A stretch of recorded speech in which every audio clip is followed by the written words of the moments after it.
নমস্কাৰ, মই অনিতা পুনৰবাৰ আপোনালোকক স্বাগতম জনাইছো আৰু আজি নতুন এটা বিষয় লৈ আপোনালোকৰ মাজলৈ আহিছো আৰু আজি আলোকপাত কৰিবলগীয়া বিষয়টো হৈছে বৈবাহিক ধৰ্ষণ অৰ্থাৎ মেৰিটেল ৰেপ। মেৰিটেল ৰেপনো কি আৰু ভাৰতীয় আইন ব্যৱস্থাই ইয়াৰ কথা কি কৈছে এই সবিশেষ আপোনালোকৰ সৈতে আলোচনা কৰিম।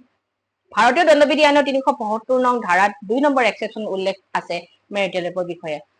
ভাৰতীয় দণ্ডবিধি আইনৰ ৩৭৫ নং ধাৰা ২ নং এক্সেপশ্যনৰ মতে যদি কোনো স্বামীয়ে নিজৰ পত্নীৰ সৈতে বলপূৰ্বকভাৱে শাৰীৰিক সম্পৰ্ক স্থাপন কৰে আৰু পত্নীগৰাকীৰ বয়স যদি ১৫ বছৰৰ ভিতৰত হয় তেন্তে ইয়াক অপৰাধ বা বলৎকাৰ হিচাপে মানি লোৱা হ'ব আৰু পত্নীগৰাকীৰ বয়স যদি ১৫ বছৰতকৈ ওপৰত হয় তেন্তে ইয়াক অপৰাধ বা বলৎকাৰ বা ধৰ্ষণ হিচাপে মানি লোৱা নহ'ব। আৰু নতুন যিখন আইন আহিলে BNS ভাৰতীয় ন্যায় সংহিতা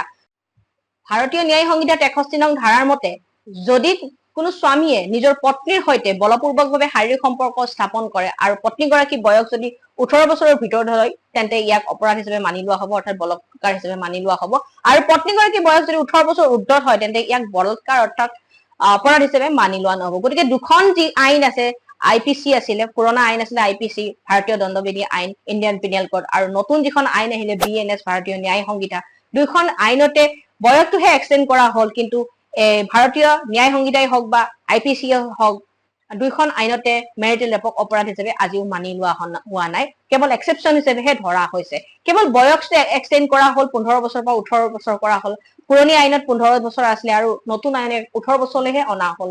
কিন্তু ১৮ বছৰ উৰ্ধৰ মহিলাৰ লগত যদি নিজৰ স্বামীয়ে শাৰীৰিক সম্পৰ্ক বলপূৰ্বকভাৱে স্থাপন কৰে অৰ্থাৎ বলপূৰ্বকভাৱে শাৰীৰিক সম্পৰ্ক স্থাপন কৰে তেন্তে তাক অপৰাধ হিচাপে মানি লোৱা নাই। কিন্তু এই কথাখিনি আলোচনা কৰিবলৈ যাওঁতে কিছুমান তথ্যৰ কথা আমি আলোচনা কৰিব লাগিব। নেশ্যনেল ফেমিলি হেল্থ চাৰ্ভে ২০১৫ চনৰ এটা সমীক্ষা অনুসৰি ভাৰতবৰ্ষত ৩৩ সংখ্যক মহিলা স্বামীৰ দ্বাৰা যৌন নিৰ্যাতনৰ বলি হয় আৰু সেই একেই সংস্থা নেশ্যনেল ফেমিলি হেল্থ চাৰ্ভে ২০১৯ চনৰ সমীক্ষা অনুসৰি ভাৰতবৰ্ষত ৫৩ সংখ্যক আনএমপ্লয়ড মহিলা যাৰ বয়স ১৮ পৰা ৪০ বছৰৰ ভিতৰত আৰু ভাৰতবৰ্ষত ২৬% এমপ্লয়ড মহিলাই যাৰ বয়স ১৮ বছৰৰ পৰা ৪০ বছৰৰ ভিতৰত তেওঁলোকে স্বামীৰ দ্বাৰা বলৎকাৰৰ সন্মুখীন হয় অৰ্থাৎ স্বামীৰ দ্বাৰা বলপূৰ্বক ধৰ্ষণৰ সন্মুখীন হয়।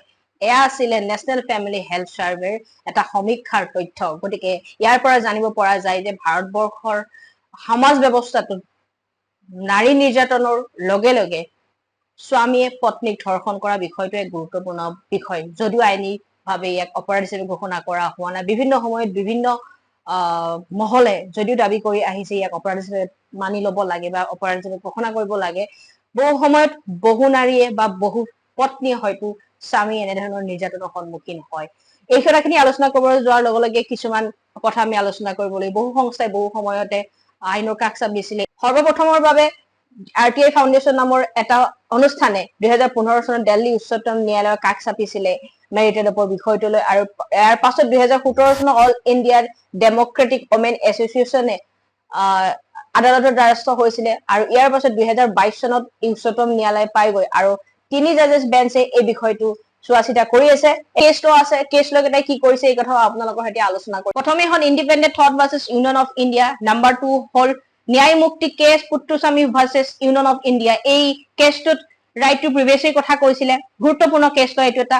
৩ নম্বৰতে হ'ল Joseph sign versus union of India. এই কেছটোত কৈছিলে যে বিবাহে কোনো মহিলাৰ যৌন অধিকাৰ আৰু পচন্দৰ অধিকাৰক খৰ্ব কৰিব নোৱাৰে বুলি কৈছিলে এই কেছটো Joseph sign versus union of India.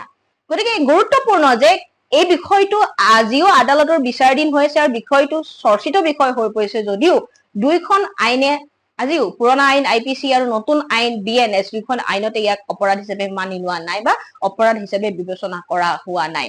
কিন্তু আটাইতকৈ আশ্চৰ্যজনক বিষয় যে IPC ইণ্ডিয়ান পেনেল কোড আনিছিলে ইংৰাজে আৰু ইংৰাজে 1991 চনতে ইয়াক অপৰাধ হিচাপে ঘোষণা কৰিছে নিজৰ দেশত। ভাৰতবৰ্ষৰ আশে পাশে থকা নেপালকে ধৰি 222খন দেশে মেৰিটেল ৰেপক অপৰাধ হিচাপে মানি লৈছে। গতিকে আমাৰ চুবুৰীয়া দেশবোৰে ইয়াক অপৰাধ হিচাপে মানি লৈছে আৰু আমাৰ ভাৰতীয় আইন ব্যৱস্থাই হয়তো মানি ল'ব লাগে। দিন পূৰ্বে আমাৰ কেন্দ্ৰীয় চৰকাৰে এটা মন্তব্য দিছিল যে যদিও আমাৰ কাষৰীয়া দেশসমূহে ইয়াক অপৰাধ হিচাপে মানি লৈছে সেই বুলি আমি ভাৰতবৰ্ষই ইয়াক অপৰাধ হিচাপে মানি ল'ব লাগে বুলি কোনো কথা নাই বুলিও এটা মন্তব্য দিছিলে কেন্দ্ৰীয় চৰকাৰৰ দ্বাৰা। গতিকে ইয়াৰ পৰা স্পষ্ট হয় যে চৰকাৰৰ আচলতে হয়তো সদিচ্ছা নাই। কোনো এখন চৰকাৰে এইখন চৰকাৰ বুলি নহয়, আগতেও পুৰণি চৰকাৰ আছিলে, পুৰণি চৰকাৰেও ইয়াৰ প্ৰতি কোনো সদিচ্ছা দেখুওৱা নাই আৰু সেইবাবে চাগে আজিও বৈবাহিক ধৰ্ষণক অপৰাধ হিচাপে আইনী ব্যৱস্থাই মানি লোৱা নাই। 2012 চনৰ নিৰ্ভয়া কাণ্ডৰ পাছত জাষ্টিছ বাৰ্মা কমিটি ফৰ্ম হৈছিল আৰু জাষ্টিছ বাৰ্মা কমিটি এটা গুৰুত্বপূৰ্ণ সাজেশন দিছিল যে 375 নং ধাৰাত IPC 375 নং ধাৰাৰ 2 নম্বৰ এক্সেপশ্যনটো খাৰিজ কৰিব লাগে, অৰ্থাৎ বৈবাহিক ধৰ্ষণক অপৰাধ হিচাপে মানি ল'ব লাগে বুলি গুৰুত্বপূৰ্ণ সাজেশন দিছিলে জাষ্টিছ বাৰ্মা কমিটিয়ে। আৰু বৰ্তমানৰ ন্যায়াধীশ DY চন্দ্ৰচূড়ে এটা গুৰুত্বপূৰ্ণ মন্তব্য কিছুদিন আগতে দিছিলে যে এগৰাকী মহিলাই বিয়াৰ পাছতো শাৰীৰিক সম্পৰ্কৰ বাবে না কোৱাৰ অধিকাৰ আছে।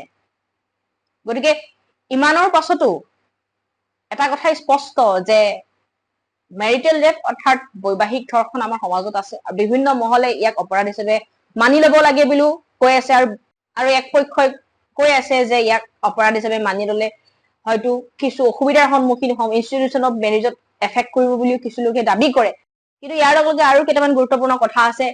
যদিও মেৰিটেল ৰেপক অপৰাধ হিচাপে মানি লোৱা নাই ভাৰতীয় আইনী ব্যৱস্থাই, যদি কোনো পত্নীয়ে স্বামী বা স্বামী পৰিয়ালৰ দ্বাৰা শাৰীৰিক মানসিক আৰু যৌন নিৰ্যাতনৰ বলি হবলগীয়া হয়, অত্যাচাৰৰ বলি হবলগীয়া হয়, ইণ্ডিয়ান পিনেল কোডৰ 498A আৰু বৰ্তমানৰ BNSত সেকশন 85ৰ দ্বাৰা আইনৰ কাষ চাপিব পাৰে। লগতে ডমেষ্টিক ভাইলেন্স এক্ট আছে, DV এক্ট আছে, DV এক্টৰ দ্বাৰা তেওঁলোকে আইনৰ কাষ চাপিব পাৰে। গতিকে যদিও অপৰাধ হিচাপে মানি লোৱা হোৱা নাই, কিন্তু ইয়াৰ বাবে চিভিল ৰিমিডি আছে, অৰ্থাৎ যদি কোনো পত্নীয়ে স্বামীৰ দ্বাৰা এনেধৰণৰ নিৰ্যাতনৰ বলি হয় তেওঁ আইনৰ কাষ চাপিব পাৰে, তেওঁ মেইনটেনেন্স ক্লেইম কৰিব পাৰে। কিন্তু এইখিনি হ'ল চিভিল ৰিমিডি, এইখিনি ক্ৰিমিনেল ৰিমিডি নহয়, অৰ্থাৎ তেওঁলোকে জেললৈ যাব নালাগে, এইখিনি কেৱল কম্পেনচেশ্যন বা মেইনটেনেন্সৰ দ্বাৰাই শেষ কৰা হয়।